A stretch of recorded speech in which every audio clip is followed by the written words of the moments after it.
नमस्ते दोस्तों, स्वागत है आपका आज के वीडियो में। बिहार दरोगा प्रैक्टिस सेट के लिए हम लोग पिछले दो वीडियो में क्वेश्चन नंबर 50 तक कवर कर लिए थे। इस वीडियो में हम लोग क्वेश्चन नंबर 51 से करेंगे। क्वेश्चन नंबर 51 यानी पहला क्वेश्चन है आज का हमारा, पंचधारा योजना संबंधित है नदी जल प्रबंधन से, नारी कल्याण एवं विकास से, एलपीजी वितरण से, और चौथा ऑप्शन है भूजल प्रबंधन से। तो इसका सही आंसर होगा ऑप्शन नंबर 2, नारी कल्याण एवं विकास से। क्वेश्चन नंबर 2 इसका करेक्ट आंसर होगा नारी कल्याण एवं विकास से। अगला प्रश्न देखते हैं, पौधों में बाइट बर्ड रोग किसकी कमी से होता है? पौधों में बाइट बर्ड रोग किसकी कमी से होता है? इसका पहला ऑप्शन है जिंक, दूसरा ऑप्शन है कॉपर, तीसरा ऑप्शन है बोरॉन और चौथा ऑप्शन है मैग्नीज। इसका करेक्ट आंसर होगा ऑप्शन नंबर 1, जिंक। पौधों में बर्ड बाइट रोग जिंक की कमी से होता है। अगला प्रश्न है, दूध का सफ़ेद रंग होता है कैसीन से, दूसरा ऑप्शन है एल्यूमिनियम से, तीसरा ऑप्शन है लैक्टोज से और चौथा ऑप्शन है ग्लोबलिन से। तो इसका करेक्ट आंसर होगा ऑप्शन नंबर 1, कैसीन से। करेक्ट आंसर होगा इसका ऑप्शन नंबर 1, कैसीन से। अगला प्रश्न देखिए, कमांडो की एक पंक्ति में एंड्री एक नाम है, एंड्री सम्मुख सिरे से 17वें स्थान पर और ब्रूक ये दूसरा नाम हो गया, ब्रूक पिछले सिरे से 32वें स्थान पर है। यदि वे दोनों आपस में अपने स्थान बदलते हैं तो एंड्री सम्मुख सिरे से 37वें स्थान पर आ जाता है। कमांडो की कुल संख्या कितनी है? और इसके ऑप्शन है, पहला ऑप्शन है 68, दूसरा ऑप्शन है 67, तीसरा ऑप्शन है 59 और चौथा ऑप्शन है 70। तो करेक्ट आंसर होगा ऑप्शन नंबर 1, 68। तो इसे सॉल्व करने पर इसका correct answer option number A आएगा, 68। तो इसे सॉल्व कैसे करेंगे? तो पहले सिरे और आखिरी सिरे को घटाएंगे और इसमें से एक भी घटाएंगे। तो करके देख लेते हैं। 37 - 17 - 1, तो इसका आएगा 19 और फिर सबको ऐड कर देंगे, 17 + 32 + 19, तो इसका आएगा 68। इसका करेक्ट आंसर होगा ऑप्शन नंबर 1, 68। अगला प्रश्न देखते हैं। अगला प्रश्न है, विश्व का प्रथम कैशलेस अर्थव्यवस्था वाला देश है। तो विश्व में प्रथम ऐसा कौन सा देश है जिसका अर्थव्यवस्था कैशलेस है? तो ये है कनाडा, स्वीडन, फ्रांस और बेल्जियम। जिसका करेक्ट आंसर होगा ऑप्शन नंबर 2, स्वीडन। अगला प्रश्न देखिए, प्रच्छन्न बेरोजगारी का अर्थ है। प्रच्छन्न बेरोजगारी का क्या अर्थ है ये बताना है। इसका पहला ऑप्शन है तकनीकी के परिवर्तन से उत्पन्न बेरोजगारी, दूसरा ऑप्शन है श्रम की उत्पादकता का कम होना, तीसरा ऑप्शन है श्रम की सीमांत उत्पादकता शून्य है और चौथा ऑप्शन है बड़ी तादाद में लोगों का बेरोजगार रहना। इसका करेक्ट आंसर होगा ऑप्शन नंबर 3, श्रम की सीमांत उत्पादकता शून्य है। अगला प्रश्न देखिए, एक निश्चित कूट भाषा में COC को EQEM लिखा जाता है और DUCK को FWEM लिखा जाता है। उसी कूट भाषा में SWAN को किस प्रकार लिखा जाएगा? तो ध्यान दीजिए, C में अगर 2 ऐड करते हैं तो E मिलता है, O में 2 ऐड करते हैं तो Q, और C में फिर से 2 ऐड करते हैं तो E, और K में 2 ऐड करते हैं तो M मिलता है। उसी प्रकार D में 2 ऐड करने पर F, U में 2 ऐड करने पर W और C में 2 ऐड करने पर E और K में 2 ऐड करने पर M मिलता है। तो हम SWAN में भी 2 लेटर आगे बढ़ जाएंगे। तो S में हम 2 लेटर आगे बढ़ेंगे तो U, W में 2 लेटर आगे बढ़ेंगे तो Y, A में 2 लेटर आगे बढ़ेंगे तो C और N में 2 लेटर आगे बढ़ेंगे तो P प्राप्त होगा। इसलिए इसका करेक्ट आंसर होगा ऑप्शन नंबर 4। अगला प्रश्न देखिए।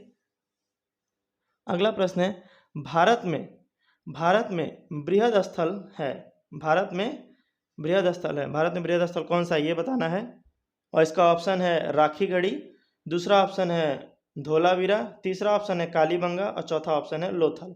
इसका करेक्ट आंसर होगा ऑप्शन नंबर 1, राखीगढ़ी इसका करेक्ट आंसर होगा। अगला प्रश्न देखिए, ऋग्वैदिक जनसभा को न्यायिक कार्यों से संबंधित थी। कौन से न्यायिक कार्यों से संबंधित थी ये बताना है। पहला ऑप्शन है सभा, दूसरा ऑप्शन है समिति, तीसरा ऑप्शन विधाता, चौथा ऑप्शन है उपरोक्त में सभी। इसका करेक्ट आंसर होगा ऑप्शन नंबर 1, सभा। अगला प्रश्न देखिए, यमक बुद्ध पिटक से संबंधित है? कौन से पिटक से संबंधित यमक बुद्ध है, ये बताना है। इसका ऑप्शन है सूत पिटक, विनय पिटक, अभिधम पिटक, और चौथा ऑप्शन है उपरोक्त में से कोई नहीं। इसका करेक्ट आंसर होगा ऑप्शन नंबर 3 अभिधम, यानी अभिधम पिटक। अगला प्रश्न, चीनी तीर्थयात्री जिसने 6ठी शताब्दी में भारत दर्शन किए, तो कौन था जिसने 6ठी शताब्दी में भारत दर्शन किया? कौन सा चीनी यात्री, ये बताना है। और इसके ऑप्शन है युआंग च्वांग, दूसरा ऑप्शन है फायान, तीसरा ऑप्शन है सुंग चुंग, और चौथा ऑप्शन है आईजिंग। इसका करेक्ट आंसर होगा ऑप्शन नंबर 3 चुंग युंग। अगला प्रश्न देखिए, भारत का मानक समय मेरिडियन कौन सा है? और इसका ऑप्शन है 82 डिग्री 30 मिनट ईस्ट देशांतर, दूसरा ऑप्शन है 37 डिग्री 6 मिनट नॉर्थ देशांतर, तीसरा ऑप्शन है 68 डिग्री 60 मिनट ईस्ट देशांतर, और चौथा ऑप्शन है 97 डिग्री 25 मिनट ईस्ट देशांतर।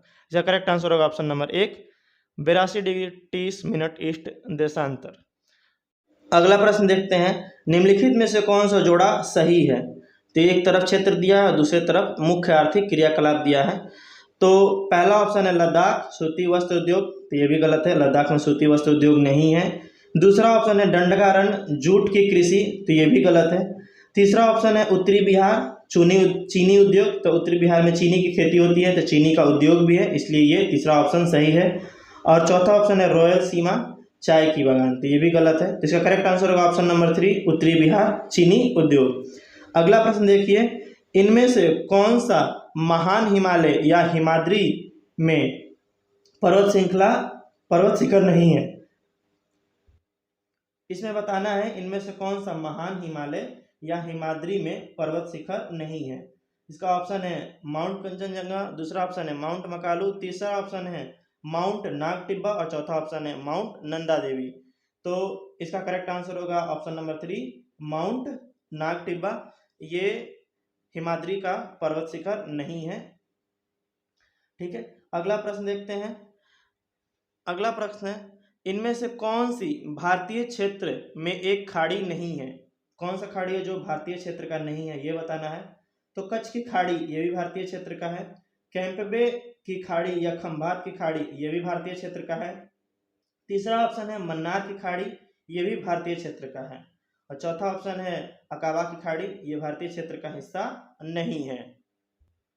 अकाबा की खाड़ी लाल सागर में पड़ता है, ये लाल सागर का हिस्सा है, इसलिए इसका ये करेक्ट आंसर होगा, क्योंकि ये गलत है, ये भारत के क्षेत्र में नहीं पड़ता है। अगला प्रश्न देखिए, भारत की पहली सशस्त्र परमाणु पनडुब्बी है, और इसका पहला ऑप्शन है INA तिहाऊ, दूसरा ऑप्शन है INA विराट, तीसरा ऑप्शन है INA अरिहंत, और चौथा ऑप्शन है INA अस्त्रधारिणी। तो इसका करेक्ट आंसर होगा ऑप्शन नंबर 3 INA अरिहंत। अगला प्रश्न देखते हैं।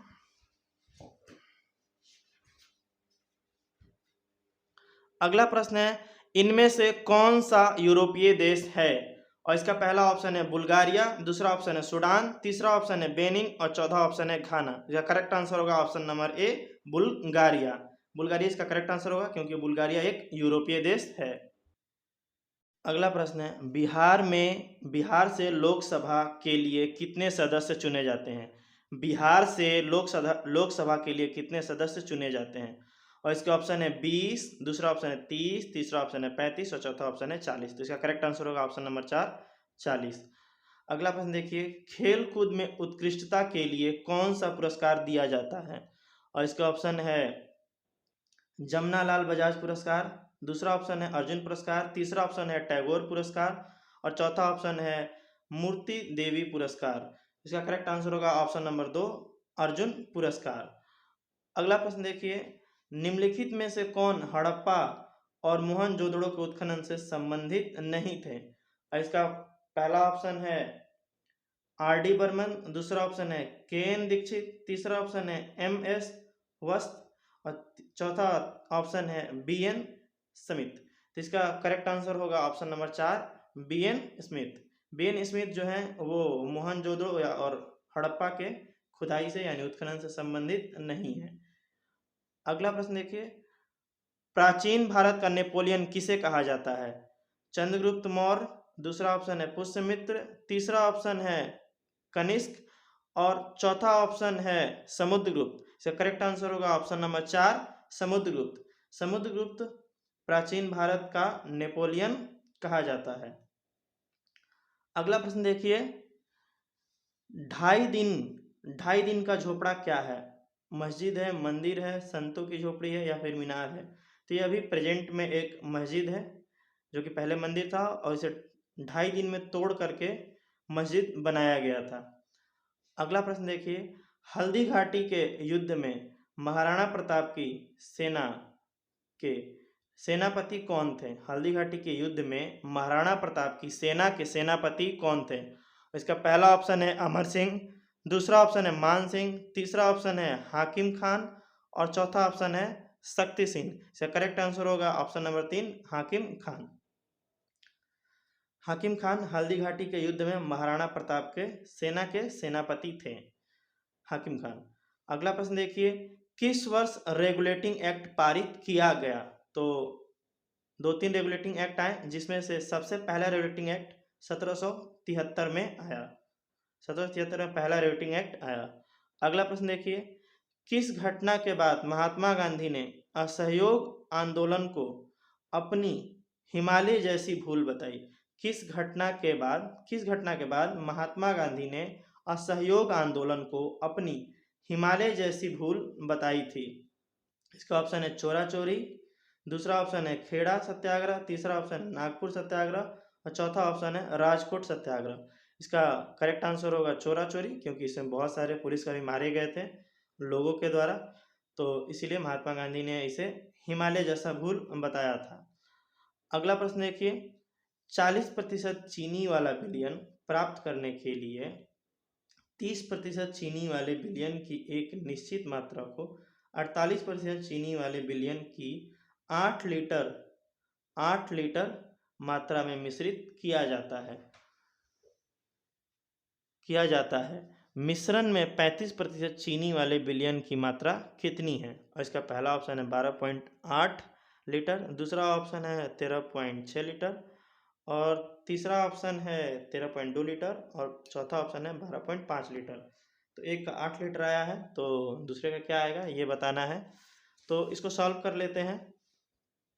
इसको सॉल्व करेंगे तो 35% और दूसरे तरफ है 48% और प्राप्त होता है 40%। तो 48% से जो प्राप्त होता है वो होता है 48 माइनस 40 बराबर 8 लीटर प्राप्त होता है। और दूसरी तरफ जो है ये 8% प्राप्त होता है। और दूसरी तरफ अगर हम 40 में से 35 घटाते हैं तो 5% प्राप्त होता है, जिससे 8 लीटर बनता है। तो 5% से कैसे 8 लीटर बनेगा? तो ये 2.5 गुना होगा तभी, तो इसमें गुना हो जाएगा 1.6 से। तो 1.6 अगर हम 5 में गुना करेंगे तो 8 लीटर मिलेगा, जो कि क्वेश्चन में दिया है। तो 8% से कितना मिलेगा? तो इसमें भी हम 1.6 से गुना करा देंगे, तो 8 गुना 1.6 बराबर 12.8। 12.8 आंसर होगा ऑप्शन नंबर 1 12.8 लीटर। अगला प्रश्न देखिए, नालंदा विश्वविद्यालय के संस्थापक कौन थे? पहला ऑप्शन है चंद्रगुप्त विक्रमादित्य, दूसरा ऑप्शन है कुमारगुप्त, तीसरा ऑप्शन है धर्मपाल और चौथा ऑप्शन है पुष्यगुप्त। इसका करेक्ट आंसर होगा ऑप्शन नंबर 2 कुमारगुप्त। कुमारगुप्त जो है वो नालंदा विश्वविद्यालय के संस्थापक थे।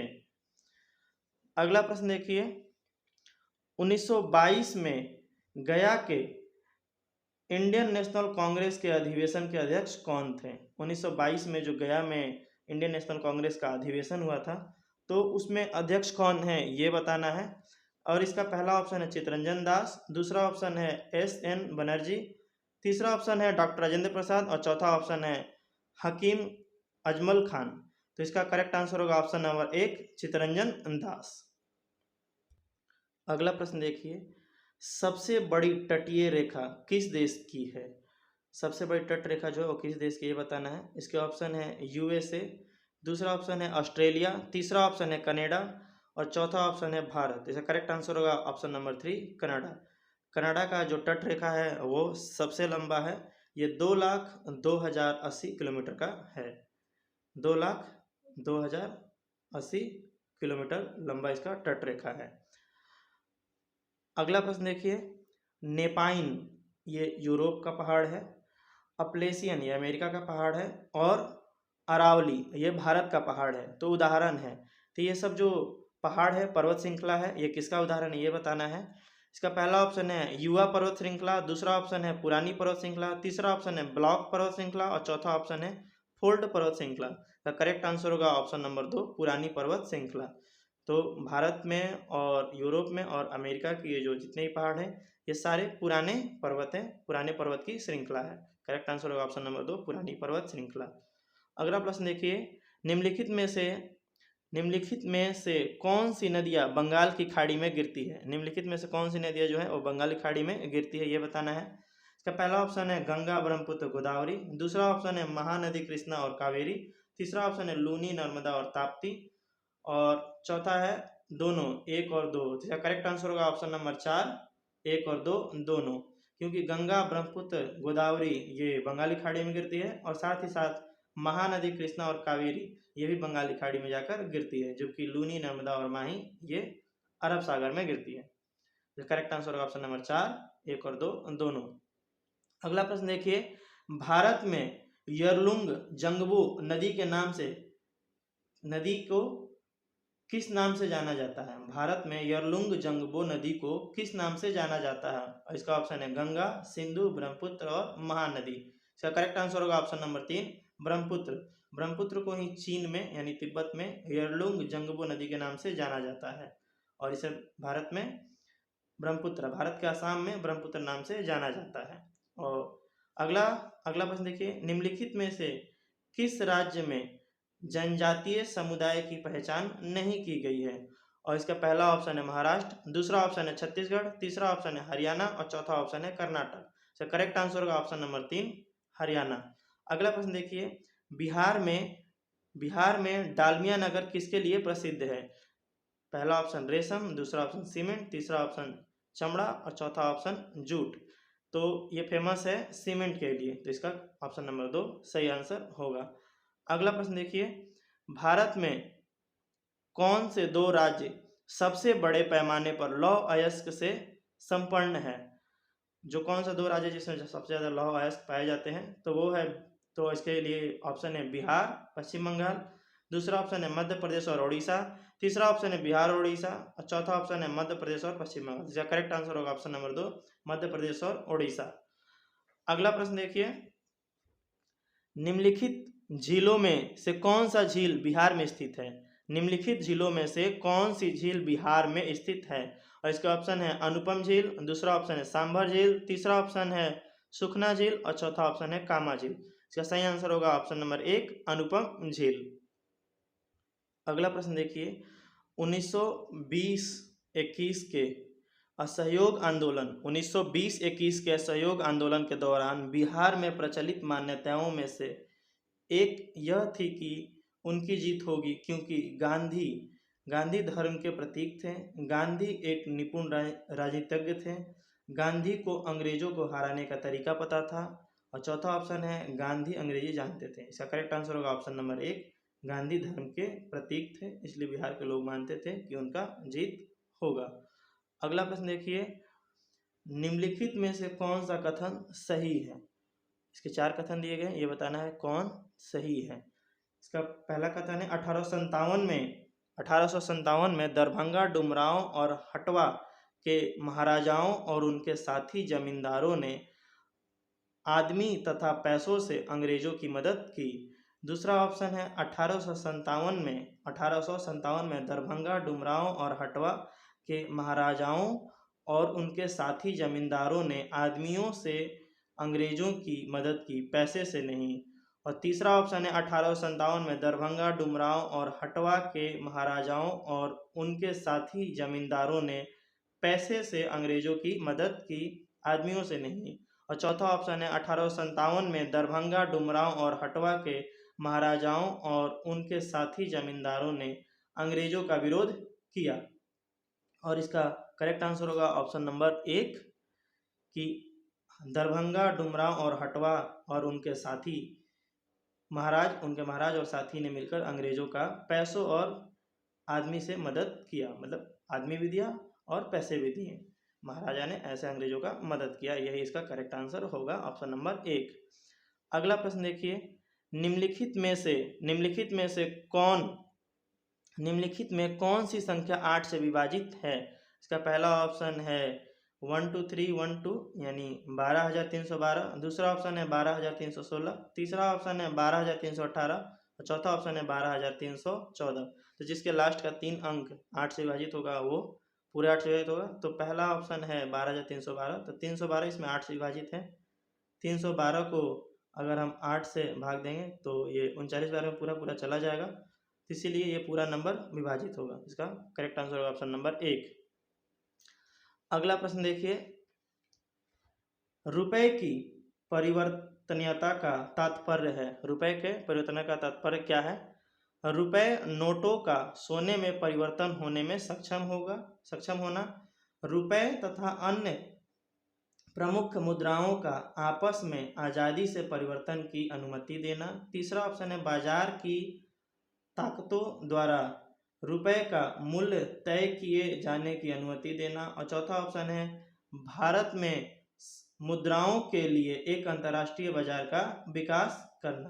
करेक्ट आंसर होगा ऑप्शन नंबर 2, रुपए तथा अन्य प्रमुख मुद्राओं का आपस में आज़ादी से परिवर्तन की अनुमति देना। अगला प्रश्न है, भारत में वित्तीय क्षेत्र के सुधारों में शामिल है, और इसका पहला ऑप्शन है CRR और SLR को कम करना। दूसरा ऑप्शन है बीमा क्षेत्र में निजी कंपनियों का प्रवेश। तीसरा ऑप्शन है बाजार दर पर अविनिमय, और चौथा ऑप्शन है उपरोक्त सभी। इसका करेक्ट आंसर होगा ऑप्शन नंबर 4, उपरोक्त सभी। अगला प्रश्न देखिए, फराजी कौन थे ये बताना है। हाजी शरीयतुल्लाह के अनुयायी, दूसरा ऑप्शन है दादू के अनुयायी, तीसरा ऑप्शन है आर्य समाज के अनुयायी और चौथा ऑप्शन है मुस्लिम लीग के अनुयायी। करेक्ट आंसर होगा ऑप्शन नंबर 1, हाजी शरीयतुल्लाह के अनुयायी। अगला प्रश्न देखिए, बघेरा विद्रोह कहाँ हुआ? सूरत में, पूना में, कालीकट में, बड़ौदा में। इसका करेक्ट आंसर होगा ऑप्शन नंबर 4, बड़ौदा में। अगला प्रश्न देखिए, 20वीं सदी के प्रारंभिक वर्षों में कांग्रेस में विभाजन की प्रक्रिया शुरू हुई। तो 20वीं सदी के प्रारंभ में कांग्रेस में विभाजन की प्रक्रिया शुरू हुई, उसके कारण दिए गए हैं।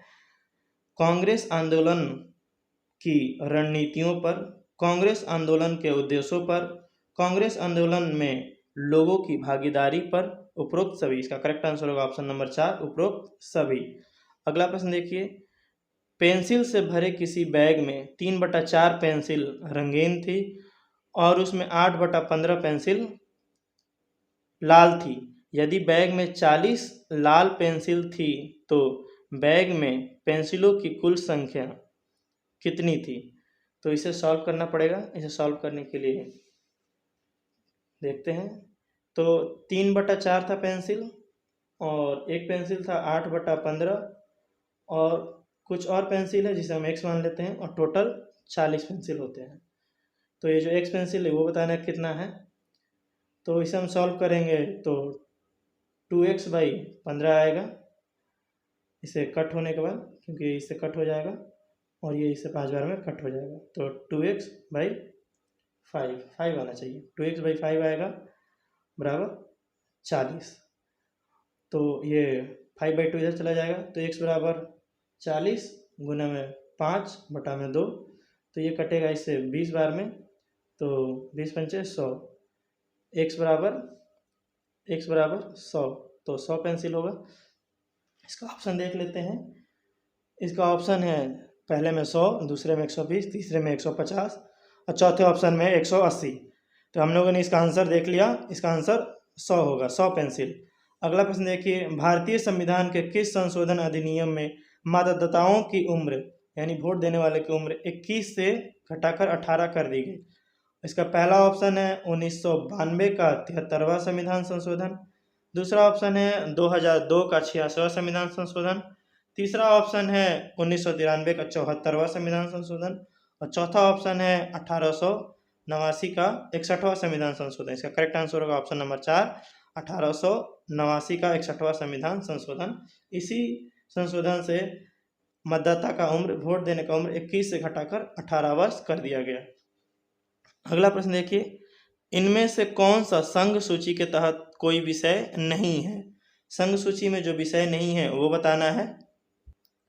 इसका पहला ऑप्शन है सार्वजनिक स्वास्थ्य, दूसरा ऑप्शन है परमाणु ऊर्जा, तीसरा ऑप्शन है विदेशी मामले और चौथा ऑप्शन है युद्ध और शांति। इसका करेक्ट आंसर होगा ऑप्शन नंबर 1, सार्वजनिक स्वास्थ्य।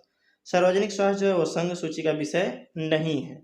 बाकी ये तीन, परमाणु ऊर्जा, विदेशी मामले, युद्ध और शांति, ये संघ सूची का विषय है। संघ सूची में अभी टोटल 100 विषय हैं। अगला प्रश्न देखिए, बताना है कि कौन से वर्ष में बंगाल और बिहार में भूमि पर किराएदारों के अधिकारों को बंगाल किराएदारी अधिनियम द्वारा दिया गया था।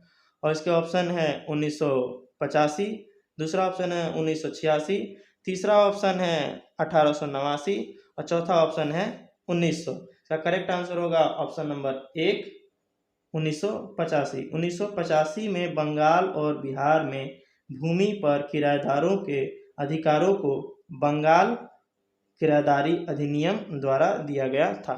अगला प्रश्न देखते हैं। अगला प्रश्न है, भारत के इन पड़ोसी देशों में से कौन सा देश गलत तरीके से अपने राष्ट्रीय खेल से मेल खाता है? पहला ऑप्शन है अफगानिस्तान बुजकाशी, दूसरा ऑप्शन है बांग्लादेश क्रिकेट, तीसरा ऑप्शन है भूटान तीरंदाजी, चौथा ऑप्शन है नेपाल वॉलीबॉल। इसका करेक्ट आंसर होगा ऑप्शन नंबर 2, बांग्लादेश क्रिकेट। अगला प्रश्न देखिए, बारिश की छायाएं तब बनाई जाती है जब हवाएं नमी को ऊपर उठाने के लिए तेजी से बढ़ती है। जहां हवा ठंडी होती है और बारिश या वर्षा के रूप में अपनी नमी को वेग से नीचे गिराने के लिए संगठित होती है। इसमें से कौन सा वर्षा छाया प्रभाव नहीं बनाता है? इसका पहला ऑप्शन है क्यू का हवाई द्वीप, दूसरा ऑप्शन है कैलिफोर्निया का थेड वैली, तीसरा ऑप्शन है भूमध्य सागर के तटीय क्षेत्र, चौथा ऑप्शन है हिमालय। इसका करेक्ट आंसर होगा ऑप्शन नंबर 3, भूमध्य सागर के तटीय क्षेत्र। तो हम लोगों ने इस वीडियो में पूरे 100 तक प्रश्न को कवर कर लिया है, 51 से लेकर 100 तक। तो अगले वीडियो हम अगले सेट को कवर करेंगे। प्लीज़ वीडियो को लाइक करिए और वीडियो को पूरा देखने के लिए धन्यवाद। वीडियो को प्लीज़ शेयर भी करिए और लाइक भी करिए। अगले वीडियो में अगले सेट पर मिलते हैं, अगले प्रैक्टिस सेट को सॉल्व करने के लिए मिलते हैं। तब तक के लिए धन्यवाद।